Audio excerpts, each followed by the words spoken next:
Почитуван председателе на Собранието, ќе имам две прашања и двете се однесуваат на господинот премиер Заев. Ќе ве замолам само за малку внимание во предговорот пред да стигнам до прашањата, за да бидеме појасни што точно ве прашувам.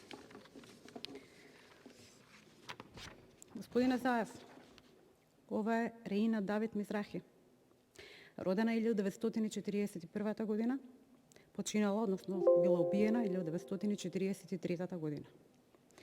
Имала 2 годинки кога стигнала во Треблинка и каде била стрелана.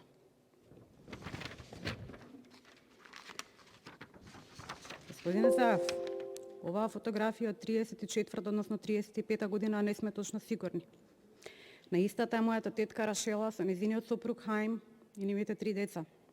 Сите однесени во Треблинка и убиени. Господине Заев, ова е фотографија од 1940 година. На нејзе е целото мое семејство, поблиско семејство, товарено во возови од бугарскиот фашистички окупатор 43 година.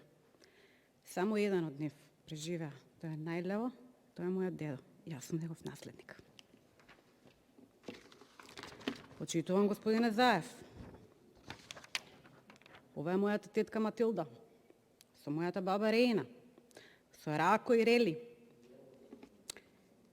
и тетка Сол. Фотографијата е направена 40-та година. Товарени се во воз од бугарскиот фашистички окупатор и однесени во Треблинка.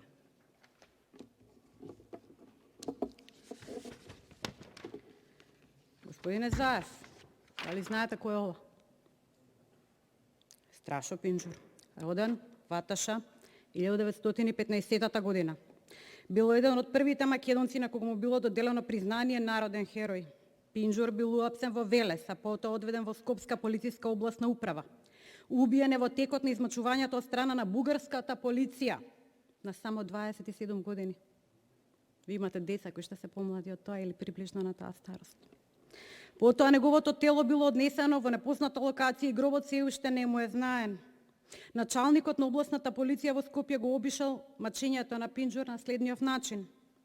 Освен што го кажа своето име, не сакаше ништо друго да каже. Поради тоа го тепавме и го тепале до смрт.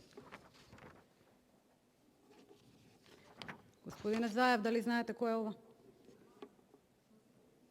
Мирче Ацев. Исто како и Страшо Пинџур, бил сметан за државен непријател на бугарската фашистичка окупаторска власт во Македонија. И замислете, и овој државен непријател имал дури 27 години. Исто како Пинџур. Мирче Ацев е роден во селото Ореовец, во близина на Прилеп. Уште во почетокот на окупацијата започнал да действува на организирање на отпор. За него велат вака: тој одби да даде какви и да било податоци за својата дејност, па поради тоа го тепавме, за да изнудиме од него признание. На неколку наврати беше жестоко тепан по табаните. Знаете оние палки: сичко знам, сичко ќе приказвам, и дедо ми е тепан со нив. Дека немало бугарски фашистички окупатор. Ова ви е сограѓанин од Струмица. Мучето. Неспорен факт е дека е убиен на Струмичките улици во јуни 1944 година на 33 годишна старост. Имате пратеници овдека кои што се на таа старост. Факт е дека куршумот кој што го убил бил истрелан од бугарски полицаец. Факт е дека тоа било запишано на споменобележјата на Благој Јанков во Струмица. Факт е дека вие јавно признавте дека сте наредиле со електрична брусилка да се избрише зборот бугарски од споменикот, нели? 25.000 жртви има Македонија, господине Заев. И еве ги моите две прашања.